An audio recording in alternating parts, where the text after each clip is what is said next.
guy come to me recently and said, I can't get a better job because I'm really depressed. I said, no, you're depressed because you haven't got a better job. It's the other way around. Of course you're depressed. Your life is shit. What do you want me to say to you? Your life is terrible. You have no girlfriend and you're broke and you're fat. What do you want me to say? Your life is bad. If you have a bad life, you're going to be an unhappy person. I said, if you were me, you'd be happy. You know, so this is what it is. So you need to have your own little empire you're in charge of. And if you can find that, whatever that is, then you're usually going to be happy. I don't buy into this crap that, you know, people who have everything right in their life are still depressed. Well, I can tell you from my personal experience, I'm fine. And the only time I was ever pissed off or sad in my life is when I was broke. And now I'm rich and I'm fine. So don't buy into that lie, because it's a lie. You know? Have you ever felt stuck at a crossroads, unsure of which way to turn? Andrew Tate steps in with clear, straightforward guidance. He's not just offering advice, he's challenging us to change our lives. Are you ready to confront the tough stuff, the real challenges that hold us back? Let's dive into Tate's no-nonsense approach to overcoming life's hurdles and taking charge of your destiny. In this part, Andrew Tate addresses a hard truth. Sometimes life hits us hard and we feel down, but he flips the script. He suggests that instead of letting our circumstances define our happiness, we should focus on changing our situation. It's a raw, real take on how facing life's battles head-on can lead to true satisfaction. Let's explore Tate's perspective on fighting through tough times and coming out stronger. You're fighting against obscurity. You're fighting against the fact that when you have an opinion, nobody cares. If I tweet right now what my favorite flavor of Kool-Aid is, that flavor of Kool-Aid will sell out. What I think matters. And the problem with most men in the world today, especially some of you watching at home, because you're not where you want to be yet, is your opinion doesn't matter. If you think something, nobody cares. When you speak, nobody listens. And when you shout, no one is afraid. You are invisible, and you must fight against this. Now, let's analyze the chessboard. If the Matrix in and of itself is trying to keep men invisible, and they have systems in which it is designed to keep most people inside of their little pen, inside of their little area, you're only going to find the opportunity to escape during chaos, which goes back into the original saying Tristan said at the beginning of this from Under Siege 2, fortune favors the prepared mind. Chaos is scary to the average person who's stuck in their little pen and doesn't want to leave or doesn't believe they can escape. But chaos is a massive opportunity for anybody who is prepared, because that is the only time. If you're stuck in jail, a prison riot is scary. You might die, you might get killed, they might set the building on fire, you might burn alive. But during the prison riot is also the only chance you have to escape. So are you prepared to escape? Have you spent all of those days sitting in your prison cell preparing for when the prison riot comes, so that when everyone else is caught off guard, everyone else is being a jackass, you can get up and make sure you get out? And that's what 2024 is all about. There's going to be some huge events which are going to shake the world. And the world is not yet completely controlled. I believe it's coming soon. I believe we have 1, maybe 2 years left at most until AI has everybody in their boxes. If you're poor, you're going to stay poor. If you're rich, you're going to stay rich. If you're free, you'll stay free. And if you're a slave, you're going to stay a slave. And we've said it on a lot of emergency meetings about your bloodline being enslaved for the rest of human time. That's absolutely true. 2024 will be a prison riot of society. There will be a chance for those who have sat in their cell and diligently prepared to escape.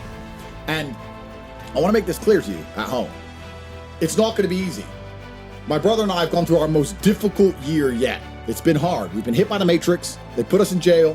They took all our money. They hit us every single way they can possibly hit men. And I would argue that you and I have had one of our best years ever. And in fact, I'm going to show a little wrap up of our 2023. And when you watch this, I want you to ask yourself a question.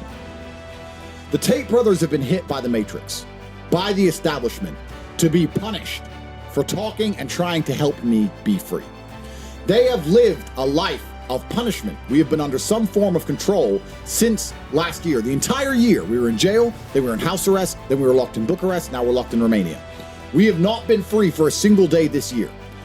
Has your life, with all of your freedom, been better than ours? Because if under a form of punishment, we have still managed to outperform you in terms of work, and still managed to live a better life than you while you were free, you have serious concerns. So I want you to watch. How does Tate suggest we deal with tough times in life? A. By waiting for things to get better. B. By working hard to change our situation. C. By focusing on past mistakes. What does Tate say about being unhappy when life is tough? A. It's unavoidable and we should accept it. B. It's a signal to make positive changes. C. It's something we should ignore. According to Tate, what's the key to turning your life around? A. Seeking help from others. B. Changing your mindset and taking action. C. Waiting for luck to come your way. Next, Tate dives into how our actions and choices, especially during tough times, can shape our future. He stresses the importance of living with purpose and intention, as if we're always being watched by those we respect. It's about building a legacy and striving to be our best selves, no matter the odds. Let's see how Tate inspires us to live a life that's true to our highest standards. You don't look at someone rich and respect them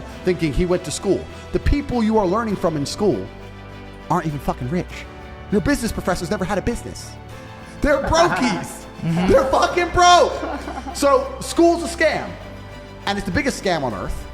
And the reason it's a scam, before I get into the meta point, the reason it's a scam is because it operates in a vacuum. It operates in a vacuum because it cannot be fairly compared to any other service. So you can get a loan for school, but you can't use that money for anything else. Because if they were to open it up and put the school, the education system, into the fair market of capitalism, it would fail.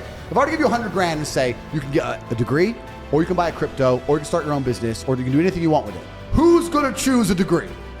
No one, probably. Nobody! So they say you can only get the money if you use it for education, which allows it to operate inside of a vacuum. Because it operates inside of a vacuum, it is one of the few things on the planet which is allowed to be non-competitive. It's not competitive against any other investment. Everyone knows that. But you can only get the money for that, so you can't get the money to invest in anything else, so you end up doing it, learning something that is outdated, slow to learn. There's more, it doubly inflates. There's more degrees every single year, meaning the value of a degree decreases, and the price goes up every single year. So it's worth less each year, it costs more year on year. There's no other industry where you can even get away with that. You get wrecked, except for the educational system. So I was explaining why it's all a fucking scam, and people say to me, well, what else am I supposed to do? I don't know what else to do. I said, I'll tell you what, I'll start a school, and my school will teach you how to make money. Because what do you want to work for? Oh, I want to work for my passion, da-da. Do you want to work for your passion? Fuck off. What do you want to work for? I want to work for money. You're the guy I need. You want to work for money. Because there's people who really don't want to do what they enjoy. That's fine. You're never going to be rich that way. Go be a vet. A vet, you might be rich. Go work in the zoo and clean up pig shit because you get to be near an elephant. That's your thing. Go do it. Your passion has nothing to do with getting paid. So the people who are serious, the people who are smart enough to go, I only work because I want money. I don't care what I do. I just want money. Cool. Then you can come to my school. Now, my school is competitive. My school does not operate inside of a vacuum. It's $49 a month for Hustles University, and we teach 18 modern wealth creation methods. We teach 18 different ways to make money. In the modern world, which is very different from the old world, which is a key point because people always say, well, my parents told me. Your parents lived in a different fucking world. Your parents bought a house for $60,000 and now it's worth $500,000. So of course they're telling you to save up, buy a house. How are you gonna buy a house for $500,000? You're working at Starbucks, G. It ain't gonna happen, right? So all your parents' advice is outdated and it's bullshit. So all the old advice is bullshit. Saving money is bullshit. Inflation's like 10%. Save. You gotta get rid of your money. Fuck saving. You gotta fucking spend it. So everything they tell you is wrong and old. What does Tate believe about living life with intention? A. It's unnecessary and overrated. B. It's essential for building a legacy. C. It only matters in certain situations. How does Tate view the role of respect and legacy in our actions? A. As something to consider occasionally. B. As a central guiding force in life. C. As irrelevant to modern life. What is Tate's advice for facing life's challenges? A. To avoid them as much as possible. B. To meet them head-on with determination. C. To focus only on the easy wins. Andrew Tate's insights push us to examine our approach to life's challenges. How do you face tough times and what drives your decisions? Share your thoughts and join our community in the comments. Don't forget to like, subscribe, and tune in for more empowering discussions. Remember, it's not just about surviving, it's about thriving against the odds.